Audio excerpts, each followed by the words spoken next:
Assalamualaikum warahmatullahi wabarakatuh. Halo teman-teman, jumpa lagi dengan channel YouTube Vina Sweet. Bagi teman-teman yang ingin berbagi pengalaman tentang kisah keajaiban sholawat, silakan teman-teman kirim testimoninya ke nomor WA yang sudah tertera ini ya teman-teman. Orang yang enggak sholawat, enggan sholawat disebutnya bakhil. Orang yang enggan sholawat dilaknat. Ngerti enggak? Orang yang duduk bahkan enggak pakai sholawat, ya duduknya itu akan menyebabkan dia nanti disiksa oleh Allah Subhanahu wa Ta'ala. Orang yang nggak mau banyak-banyak sholawat, orang yang lupa bersolawat, nggak akan ketemu jalannya ke surga. Jadi linglung, nggak bisa ketemu jalannya ke surga. Orang yang dia itu enggan bersolawat, Masya Allah, sekian banyak dalam hadis disebutkan sanksi-sanksinya. Dari situ ulama mengatakan hukum bersolawat bukan sunnah. Sholawat itu hukumnya wajib. Ini harus diingatkan, sholawat itu bukan amalan sunnah ya teman-teman. Sholawat itu hukumnya wajib. Cuman kewajibannya itu beda-beda. Ada yang mengatakan wajibnya setiap duduk 1 kali. Ada yang mengatakan wajibnya sholat ketika tahiyat akhir. Harus ada sholawat. Ada yang mengatakan wajibnya ketika khutbah Jumat. Jadi khutbah Jumat itu kalau nggak pakai sholawat nggak sah, nggak diterima oleh Allah Subhanahu wa Ta'ala, nggak diterima oleh Allah, nggak diterima oleh Rasul. Walaupun hebatnya itu luar biasa, tetap tidak sah kalau nggak pakai sholawat.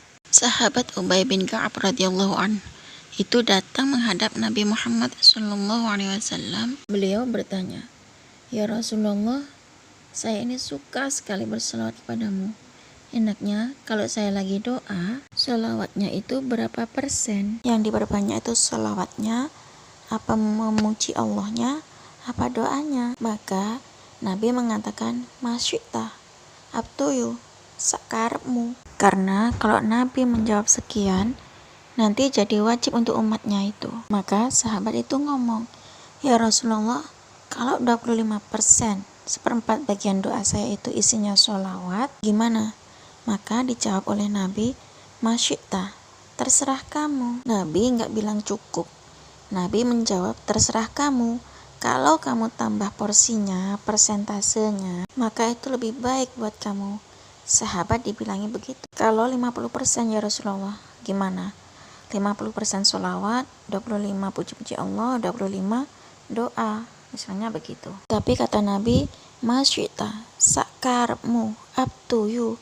Tapi kalau kamu tambah lebih bagus ya. Akhirnya sahabat itu mikir gini, mungkin pujiannya buat Allah dikit, gak apa-apa, sholawatnya kan udah banyak, permintaannya yang dikurangi. Karena sahabat itu dibilangi lebih baik lagi, maka sahabat itu nawar kepada Rasulullah, "Ya Rasulullah, kalau misalnya persentasi sholawat di dalam doa saya itu 75%, yang 25% itu pujian dan permintaan, kira-kira bagaimana?" Nabi jawabnya bukan cukup gitu, enggak ya teman-teman. Nabi menjawab, "Masyita, terserah kamu.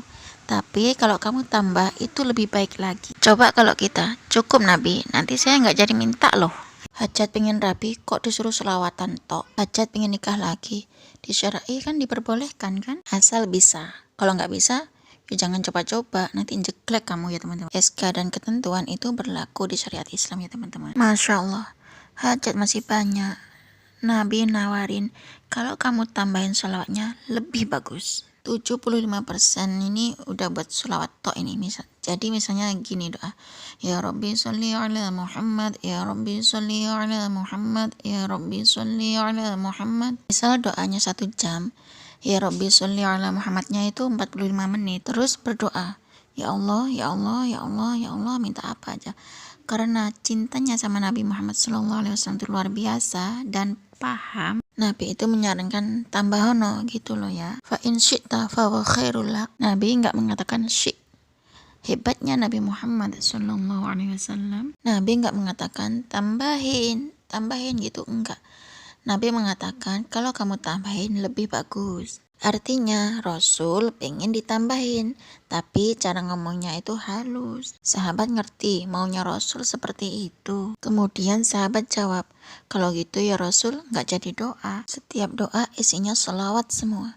Gak jadi minta mobil, gak jadi minta rumah, gak jadi minta nikah, pokoknya pengen hajat apapun disimpan aja dalam hati. Ini mulut dan jiwa gemuruh bersolawat pada Nabi 100% total. Saya pokoknya kalau habis sholat, habis apapun, doa saya isinya solawat tok. Ini Ubay bin Ka'ab radhiyallahu an. Nabi jawab, kalau betul itu yang kamu lakukan, apa yang ada dalam hatimu, hajat model apapun diwujudkan oleh Allah Subhanahu wa ta'ala. Masya Allah.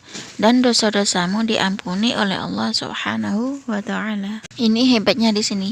Kenapa Nabi langsung mengatakan hajatmu dikabul oleh Allah Subhanahu wa ta'ala? Karena hajatnya kita itu semuanya dianggap kecil. Yang besar nabinya, Nabi Muhammad SAW. Yang besar mengagungkan Rasulullahnya. Yang besar solawatnya. Semuanya kecil. Dia cuma gerentek dalam hati. Sebenarnya dia tuh pengen ini, tapi nggak ngomong. Solawatnya jalan terus. Dan itulah yang dipraktekkan oleh para habaib dan dipraktekkan oleh para ahli sunnah wal jamaah. Mengajak santrinya, mengajak jamaahnya, duduk kamu nggak usah minta apa-apa. Baca Nariyah 4444 kali. Duduk kamu nggak usah minta apa-apa. Baca munjat 1000 kali. Yang penting hatimu punya niat pengen sesuatu. Karena hati punya keinginan. Udah, kita nggak usah minta apa-apa. Nanti Rasul yang akan meminta sama Allah. Masya Allah.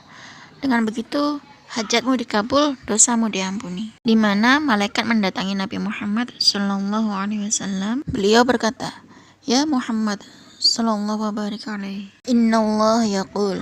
Sesungguhnya Allah berkata, wahai Nabi Muhammad SAW, apakah kamu tidak senang? Apakah kamu tidak ridha? Apakah kamu tidak puas? Kalau ada satu hambaku bersolawat kepadamu, aku akan bersolawat kepadanya 10 kali. Dan apabila ada satu hambaku mengucapkan salam kepadamu 1 kali, aku akan mengucapkan salam kepadanya 10 kali. Puas enggak? Maka Rasul menjawab, puas ya Allah, puas. Nah, berarti kita tahu yang membuat puas Nabi Muhammad SAW kalau umatnya disolawati oleh Allah. Bagaimana agar kita umatnya Nabi disolawati oleh Allah? Kita harus minta Allah bersolawat kepada Nabi Muhammad SAW. Ya Rabbi sholli, Allahumma sholli. Kita minta pada Allah agar Allah bersolawat kepada Nabi Muhammad SAW. Dengan begitu kita akan buat senang Nabi Muhammad SAW. Kesimpulannya adalah saya mengajak diri saya pribadi, keluarga saya, anak keturunan saya, pasangan hidup saya, teman-teman saya, sahabat saya, dan semua Anda dimanapun berada, mulai saat ini jadikan Indonesia tak pernah sepi dari solawat. Jangan jadikan rumah kita sepi seperti kuburan. Jadikan rumah kita ramai dengan solawat. Jadikan kantormu ramai dengan solawat.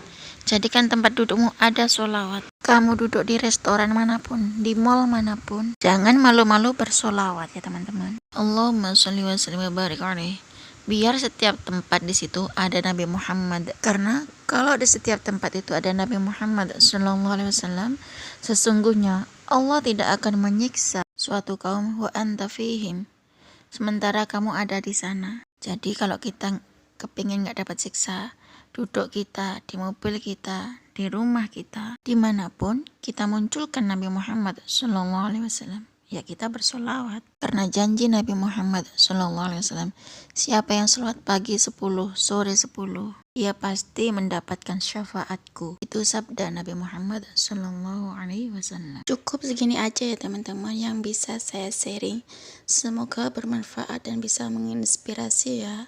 Wassalamualaikum warahmatullahi wabarakatuh.